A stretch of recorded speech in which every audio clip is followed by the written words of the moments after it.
Hello guys, welcome back to एजुगिरी। आज हम 16 5 का द हिंदू एनालिसिस करेंगे। चलिए स्टार्ट करते हैं।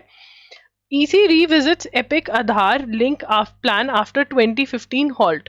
तो अब यहाँ पर क्या था कि आधार कार्ड को वोटर आईडी के साथ लिंक करना स्टार्ट किया गया था 2015 में, बट सुप्रीम कोर्ट की जजमेंट आ गई तो ये रोक दिया गया। अब यहाँ पर कहा जा रहा है कि सेम नंबर्स हैं जो इशू किए गए हैं।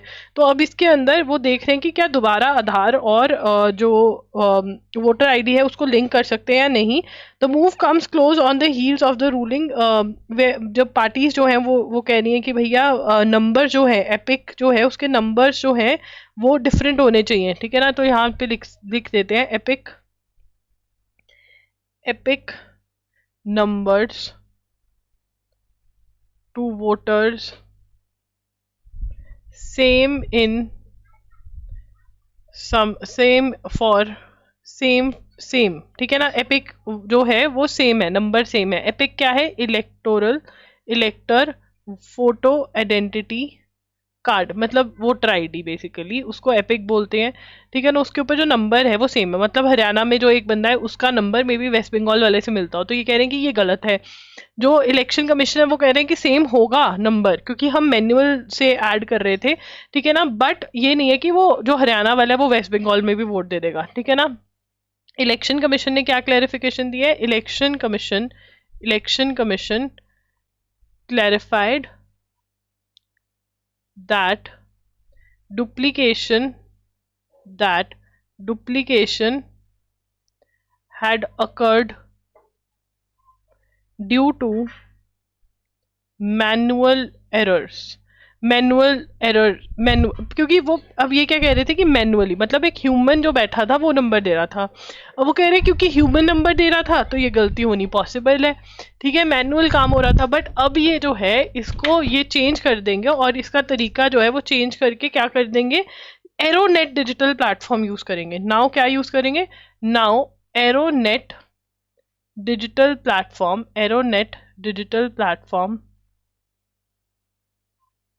for voter enrollment was introduced। Voter enrollment के लिए क्या इंट्रोड्यूस करा गया? एरोनेट नाम का एक सॉफ्टवेयर जो है वो इंट्रोड्यूस कर दिया गया है। The EC first try to link अब आधार और वोटर आईडी को कब लिंक करना चाहा था? आधार वोटर आईडी लिखेंगे, आधार वोटर आईडी लिंकिंग कब हुई थी स्टार्ट, ठीक है। लिंकिंग स्टार्ट हुई थी, ईयर बहुत इंपॉर्टेंट है, 2015 में। 2015 में ईसी मतलब इलेक्शन कमीशन लॉन्च निरपाप। क्या करा कि पाप नहीं होने देंगे, बट सुप्रीम कोर्ट कहता पाप करो। निरपाप क्या था? National electoral rolls purification and authentication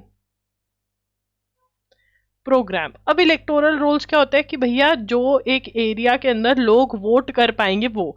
अब इलेक्टोरल रोल्स की प्योरिफिकेशन स्टार्ट करी थी क्या करके? आधार और वोटर आईडी को लिंक करके, बट वो सुप्रीम कोर्ट ने रोक दी, ठीक है ना। It had linked over 300 million voters in a span of 3 months। However, Supreme Court in an interim order in 2015 held that mandatory use of Aadhaar should be only for welfare schemes, ठीक है ना। Interim order से Supreme Court in an interim order, what is interim? Temporary. Interim order के through interim order in 2015 held that mandatory use of Aadhaar mandatory use of Aadhaar should be only for welfare schemes and pan linking. वो कह रहे हैं कि आप mandatory आधार linking कब कर सकते हो? वेलफेयर स्कीम्स के लिए, और किस चीज के लिए? और पैन लिंकिंग के लिए, इनकम टैक्स रिलेटेड चीजों के लिए, ठीक है ना। अब इसके बाद निरपाप एक्सरसाइज वॉज डिसकॉन्टिन्यूड, ठीक है ना। निरपाप वॉज डिसकॉन्टिन्यूड। अब दोबारा जजमेंट आ गई है कि कर सकते हो, मतलब कर लो, कुछ ऐसा है। तो अब देख रहे हैं कि दोबारा कर सकते हैं। The centre has informed parliament that Aadhaar voter ID seeding exercise was processed and no target timelines. It has also clarified the names of those who do not link their Aadhaar voter IDs. तो अब ये दोबारा से link करने का सोच रहे हैं, बट मैंडेटरी नहीं है। It is not mandatory, but link करेंगे, ठीक है ना। अब यहाँ पर मैंडेटरी नहीं होगा बट लिंक करेंगे, और अब जब ये हो गया तो फिर अब लिंकिंग हो जाएगी। तो यहाँ पे एपिक की फुल फॉर्म आपको पूछी जा सकती है। एरोनेट सॉफ्टवेयर यूज होगा वोटर एनरोलमेंट के लिए, ये पूछा जा सकता है। आधार वोटर आईडी लिंकिंग कब स्टार्ट हुई थी, निरपाप की फुल फॉर्म क्या है, ये सब पूछा जाता है। सुप्रीम कोर्ट ने 2015 में बोला कि रुक जाओ अभी मत करो। तो EC launch NERPAP to link Aadhaar with voter ID, अगस्त 2015 जजमेंट आ गई। 2025 Trinamool National Congress delegation meets Election Commission over allegation of duplicate EPIC numbers and cloned Aadhaar cards. अब ये एलिगेशन है कि भैया कहीं ऐसा तो नहीं है कि दिल्ली वाला इंसान जो है वो दिल्ली में तो वोट कर रहा है, वेस्ट बंगाल में भी वोट कर रहा है, ठीक है ना। तो इसी कह रही है भैया ऐसा नहीं है, बट फिर भी वो कह रहे हैं क्लैरिटी के लिए आगे से ऐसा नंबर भी सेम ना हो, हम ये सारी चीजें जो है चेंज कर देंगे। India plans to fence its entire border with Myanmar in 10 years। ये बहुत ही इंपॉर्टेंट न्यूज है। India plans to fence entire border entire border with Myanmar in 10 years, 10 साल के अंदर क्या करेगा इंडिया, पूरा इंटायर बॉर्डर जो है फेंस कर देगा, फेंसिंग लगा देगा। सबसे पहले हमारी कितना है 1643 किलोमीटर का बॉर्डर हमारा इंडिया और म्यांमार के साथ लगता है। Will be entirely ringed with an anti cut anti climb fence. कौन सी होगी, anti cut anti climb fence. ना तो वो उसको चढ़ पाएंगे उसके ऊपर, ना ही काट पाएंगे, ऐसी फेंस हमने लगा देनी है आने वाले 10 सालों में। The fencing was announced by union home ministry, fencing announced in, fencing लिख देंगे, fencing announced by union home minister Amit Shah in Feb 2024। ठीक है, तो यूनियन होम मिनिस्ट्री ने बोला 2024 में ऐसा होगा। इससे पहले कौन सी चीज चल रही थी, एफएमआर चल रहा था इससे पहले। एफएमआर क्या है, free movement regime. Free movement regime क्या थी कि जो बॉर्डर के लोग थे इंडिया और म्यांमार के, वो इधर आ जा सकते थे, म्यांमार वाले इंडिया आ सकते थे, इंडिया वाले म्यांमार जा सकते थे, जो 16 किलोमीटर के 10 to 16, ठीक है ना, विच अलाउस लिख लेंगे, विच अलाउस पीपल।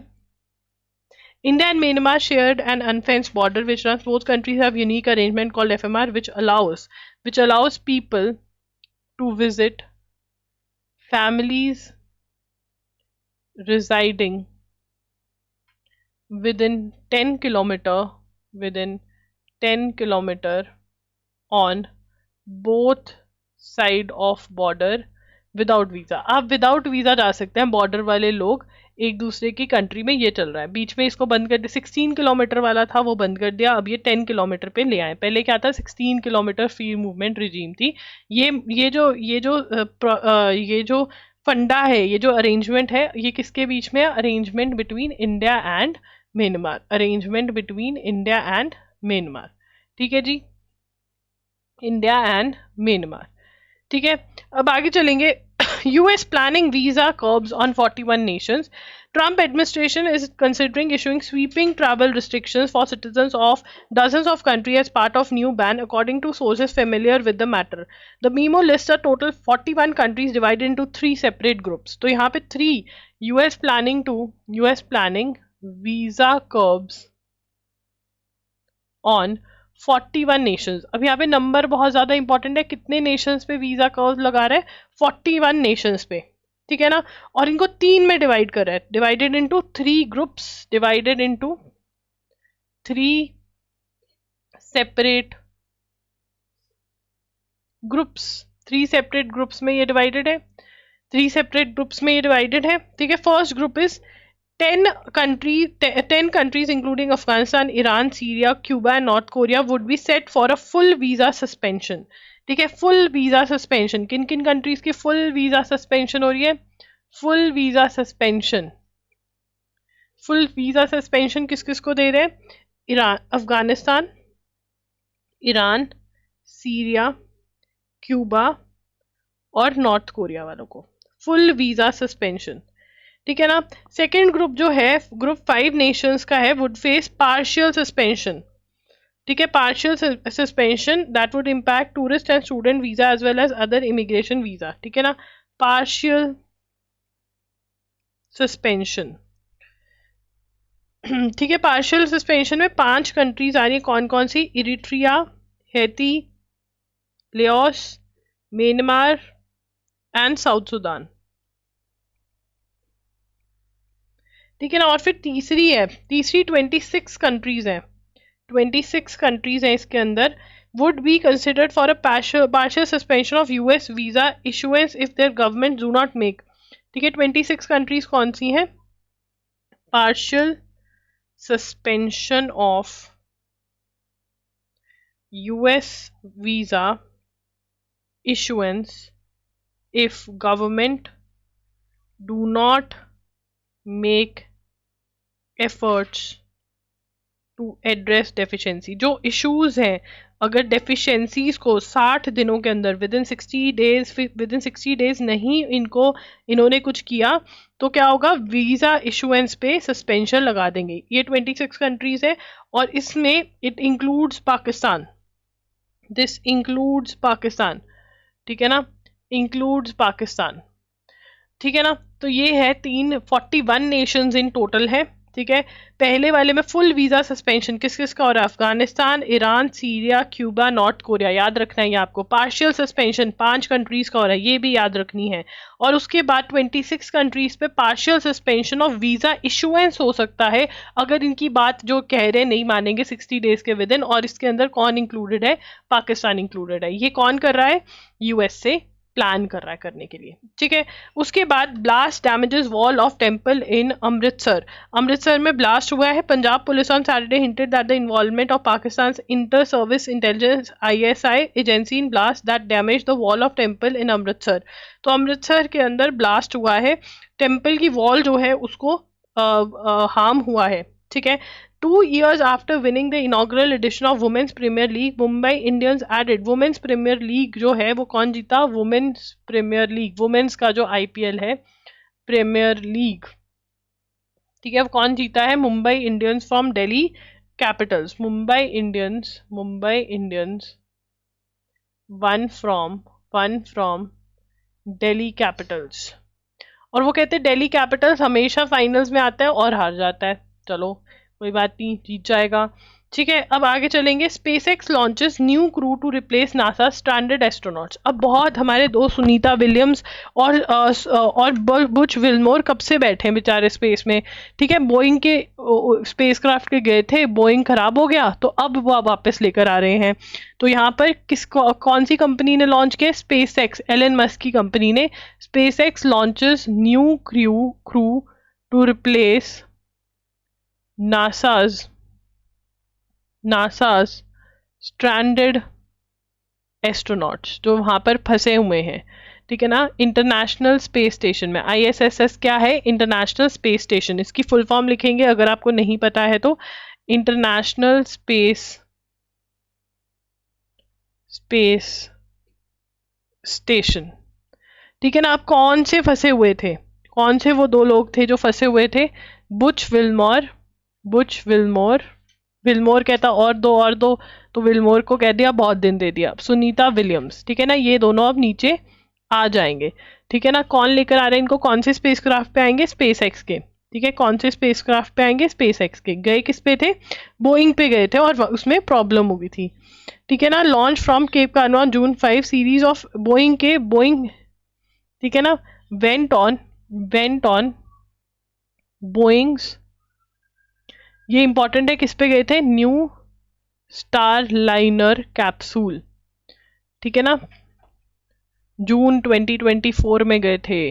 ठीक है, अब वापस आ रहे हैं, इतनी देर तो रहना भी नहीं था। क्या हुआ?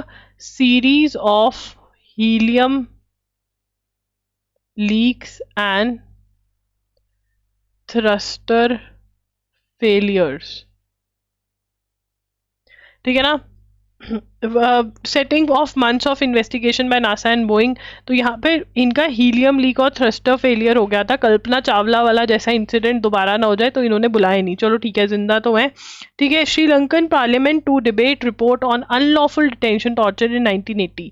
तो वहाँ पे अनलॉफुल डिटेंशन टॉर्चर हुआ था 1980s में, वो रिपोर्ट जो है खोल रहे हैं। Sri Lankan parliament will debate on a 3 decade old report on unlawful allegation of unlawful detention, torture, extrajudicial killings by state between 1980, ठीक है, तो ये लिखेंगे श्रीलंकन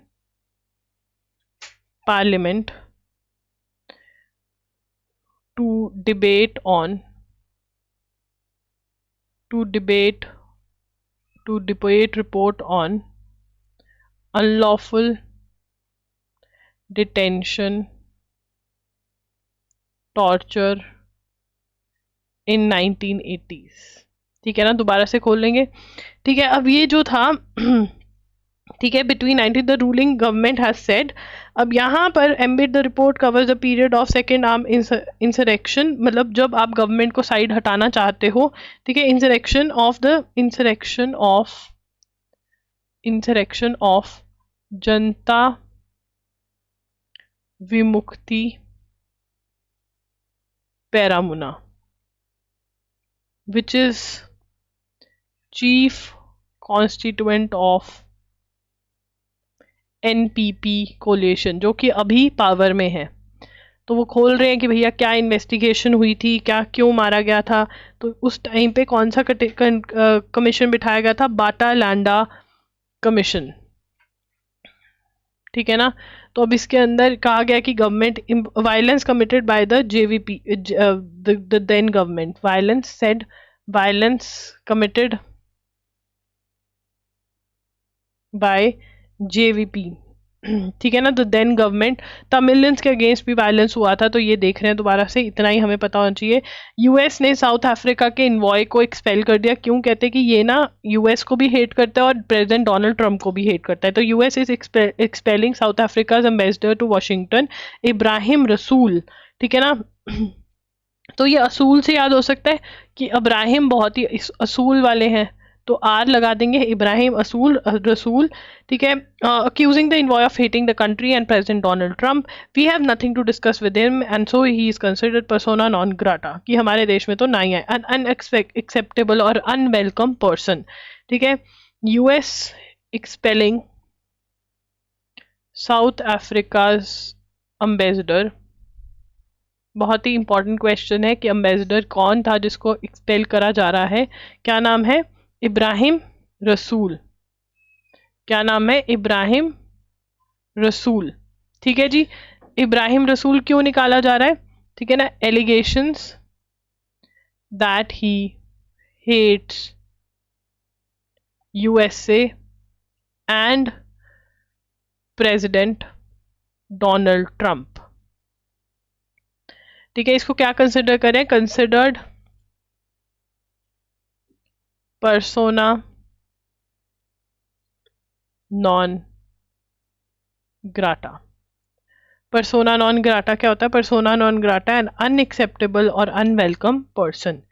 कौन है persona non grata, an unacceptable and unwelcome, and unacceptable और अनवेलकम पर्सन, ठीक है ना, एन अनएक्सेप्टेबल और अनवेलकम पर्सन, ठीक है।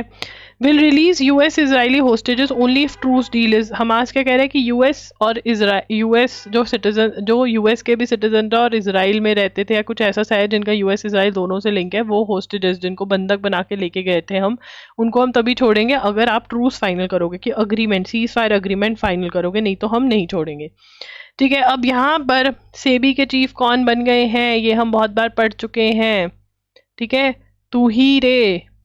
तुहिन कांता पांडे, ये 100% एग्जाम में आएगा।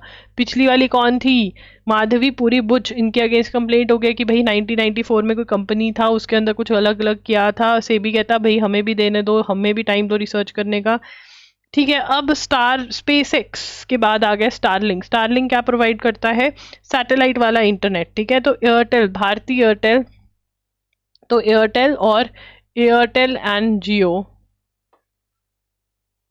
announced partnership with Starlink।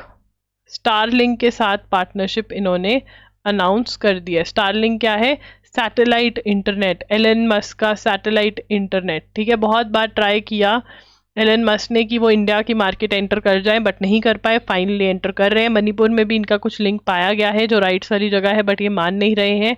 यही है, ठीक है। उसके बाद month after this years explosive अब यहाँ पर क्या होने वाला है, राइजीना डायलॉग। कौन सा डायलॉग होने वाला है? Raisina dialogue is a security dialogue. क्या है? सिक्योरिटी डायलॉग है। 10th एडिशन होने वाला है दिल्ली में। 10th एडिशन न्यू दिल्ली में। चीफ गेस्ट कौन है इसके? चीफ गेस्ट है न्यूजीलैंड के PM. New Zealand PM chief guest, PM chief guest. तो न्यूजीलैंड के पीएम चीफ गेस्ट हैं। क्या नाम है इनका? Christopher Luxon. लक्सर का पेन यूज करते हैं, पायलट पेन। लक्सन, आर की जगह एन, क्रिस्टोफर, ठीक है ना। की नोट थीम, थीम क्या है? विद द थीम क्या है? Theme is Kalachakra, that is wheel of time, wheel of time. अब यहाँ पे देखो, इंटरनेशनल पॉलिटिक्स बहुत ही इंटरेस्टिंग हो गई है। क्यों इंटरनेशनल पॉलिटिक्स इंटरेस्टिंग हो गई है? देखो, यूरोप जो था अभी तक वो नाटो का पार्ट है, North Atlantic Treaty Organization. USA इनको प्रोटेक्ट कर रहा था सभी कंट्रीज को कि तुम पे कोई अटैक करेगा तो तुम्हारा बड़ा भाई बैठा है। अब बड़ा भाई कहता मैं नहीं कुछ करने वाला। बड़ा भाई क्या कहता? मैं नहीं कुछ करने वाला। यूएसए कहता तुम जानो, तुम पैसा डालो, मैं नहीं अब तुम्हें फ्री में पैसा देने वाला, ठीक है। तो यूरोप को भैया टेंशन हो गई कि अब हमें अपना डिफेंस खुद करना है, तो अब ये डिफेंस में पैसे डालेंगे। अब इनको अपनी मिलिट्री बनानी पड़ेगी जो अभी तक इन्होंने बनाई नहीं थी। क्यों नहीं बनाई थी? क्योंकि यूएसए बैठा था। यूएसए कहता मैं नहीं तेरे को बचाऊंगा अगर तेरी डूबा नहीं है तो तेरी, ठीक है। तो ये हो रहा है अब इंटरनेशनल पॉलिटिक्स में। Raisina dialogues 10th edition New Delhi में हो रहे हैं, ठीक है। Former Philippines President Rodrigo Duterte was flown to Netherlands on March 12 to face charges of crime against humanity before International Criminal Court. अब ये बहुत ही इंपॉर्टेंट और इंटरेस्टिंग मैटर है, तो बहुत ही इंटरेस्टिंग मैटर है, इंपॉर्टेंट नोट कर लेंगे, ठीक है ना। Farmer Philippines president flown to Netherlands to face charges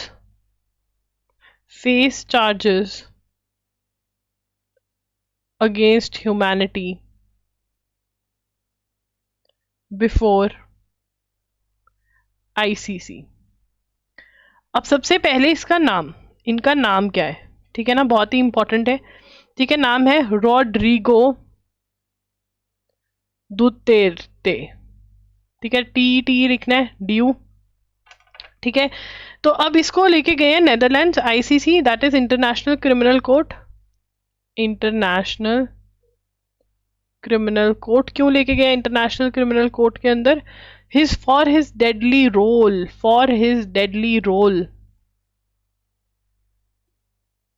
in deadly war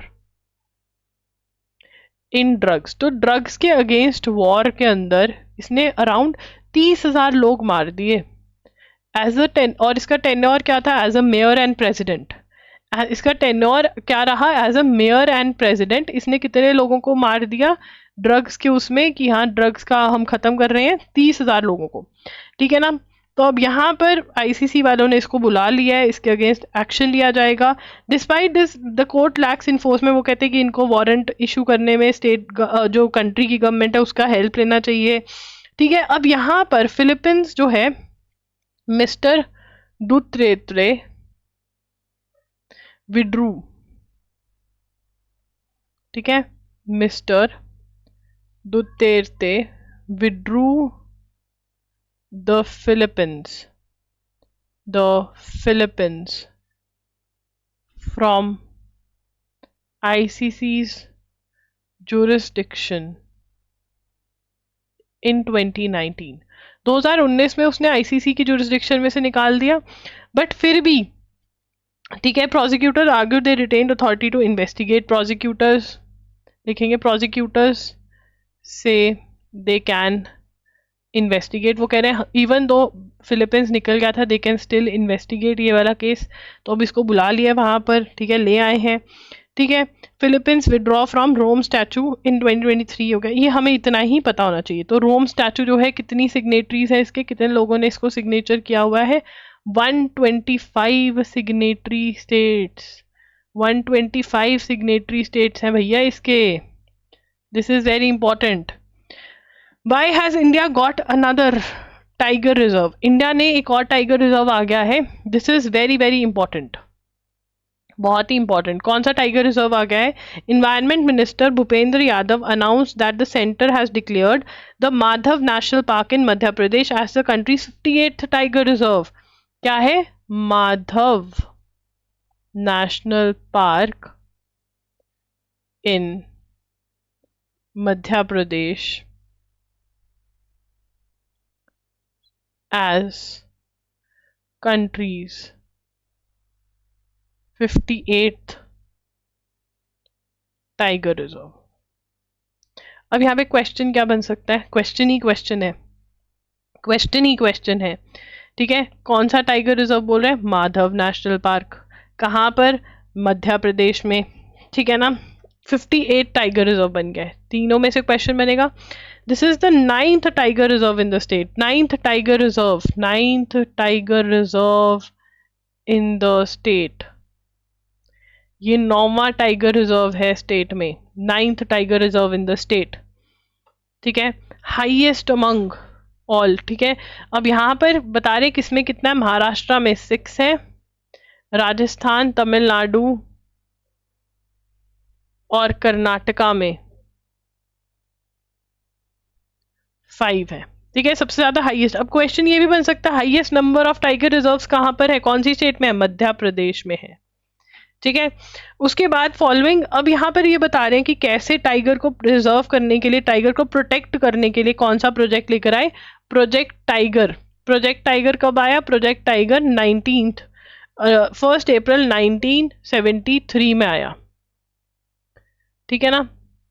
उसके बाद प्रोजेक्ट टाइगर जो था replaced by National Tiger Conservation 2006 guideline made it. अब Project Tiger replaced by, Project Tiger लिखेंगे, tiger replaced by National Tiger Conservation Authority, that is NTCA, since 2006। ठीक है ना। Mandatory for tiger reserve to manage in accordance to site specific management plan. ठीक है ना, site specific plan. तो ये जरूरी है। तो अब हमें पता होना चाहिए रिप्लेस किसने किया, बस इतना ही क्वेश्चन आ सकता है। प्रोजेक्ट टाइगर कब आए ये हमें पता होना चाहिए। ठीक है ना। 60% ऑफ फंड्स जो है वो सेंटर से आते हैं प्रोजेक्ट टाइगर के लिए, बाकी स्टेट देती है, बट नॉर्थ ईस्टर्न स्टेट्स में 90% ही सेंटर देती है। ठीक है, उसके बाद अभी कहा जा रहा है कि टाइगर्स को, लायंस को जो है वो गिर इन गुजरात से कूनो नेशनल पार्क में लेकर आया जाएगा। कूनो नेशनल पार्क एमपी में, ये वही है जहां पर चीता भी लेकर आए। चीता कहाँ से लेकर आए कूनो नेशनल पार्क में? नमीबिया और साउथ अफ्रीका से। Top anthropologist have called for a paradigm shift in the way India defines tribe. वो कह रहे हैं कि अब देखो ट्राइबल्स को डिफाइन करते हैं तभी वो एसटी एससी में जो है उनको डाला जाता है। तो वो कह रहे हैं कि जिस तरीके से एसटी एससी को बताया जा रहा है कि ये एसटी है, ये एससी है, वो गलत है। एंथ्रोपोलॉजिस्ट कह रहे हैं इसके अंदर चेंज लेकर आने वाली है। ठीक है ना। तो एंथ्रोपोलॉजिस्ट्स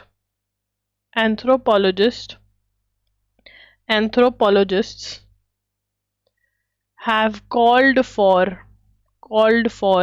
a shift in the way India defines tribe। India जैसे ट्राइब्स को डिफाइन करता है उसके अंदर चेंज लेकर आनी पड़ेगी। ठीक है जी। अब यहाँ पे supporting the idea that communities classification should be assessed on spectrum of tribalness. ठीक है ना। क्या कह रहे हैं? Supporting the idea that communities classification should be assessed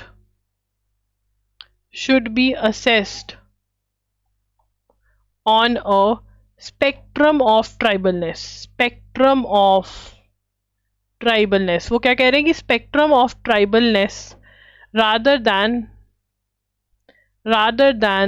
the binary, rather than the question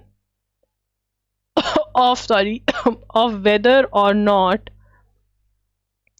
it is a tribe. तो अब यहाँ पर कि भाई कैसे ये कह रहे हैं कैसे नहीं, ये अलग है, हमें ये रट्टा मारना पड़ेगा कि स्पेक्ट्रम ऑफ ट्राइबलनेस पे जा रहे हैं, वो कह रहे हैं कि ट्राइब है या नहीं, इस क्वेश्चन पे मत जाओ, ये एंथ्रोपोलॉजिस्ट कह रहे हैं. This was the broad consensus reached at a recent Indian anthropology congress where the leadership of anthropology survey of India and national commission of. तो यहाँ पर ये कहाँ पर रीच आउट किया गया, ठीक है ना, consensus reached at Indian Anthropology Congress. ठीक है जी. अब उसके बाद यहाँ पर आगे चलेंगे. The union government has maintain, अभी तक maintain that criteria followed right now is criteria it uses to classify communities as ST are the ones set by Lokur Committee in 1965. तो लोकूर कमिटी ने सेट किया था भाई एसटी जो है वो कैसे हम देखेंगे. तो वो क्या देखते हैं, प्रिमिटिव ट्रेड्स, कल्चर डिफरेंट है या नहीं, ग्राफिक आइसोलेशन, ये सब देखते हैं. दीज चेक फॉर, लिख सकते हो ये भी, these check for primitive traits, distinctive culture, geographical isolation and shyness of contact. ठीक है ना. तो ये है जो ये सब चीज़ें देख रहे हैं, बट वो क्या कह रहे हैं कि क्या चीज़ें देखो, स्पेक्ट्रम ऑफ ट्राइबलनेस. अब इस पे डिफाइन करना क्या कह रहे हैं क्या नहीं, हम इसको डायरेक्ट रट्टा मार लें तो ज़्यादा सही रहेगा. अगर ज़्यादा न्यूज़ में आएगा फिर समझेंगे, नहीं तो हमें अपना टाइम वेस्ट नहीं करना है. $1 billion fund to support creators economy, creators economy को फंड करने के लिए $1 billion दे रहे हैं. वेव्स नाम का एक समिट हुआ. कौन सा समिट हुआ, वेव्स. ठीक है, वेव्स नाम का समिट हुआ. वेव्स क्या है, world audio visual and entertainment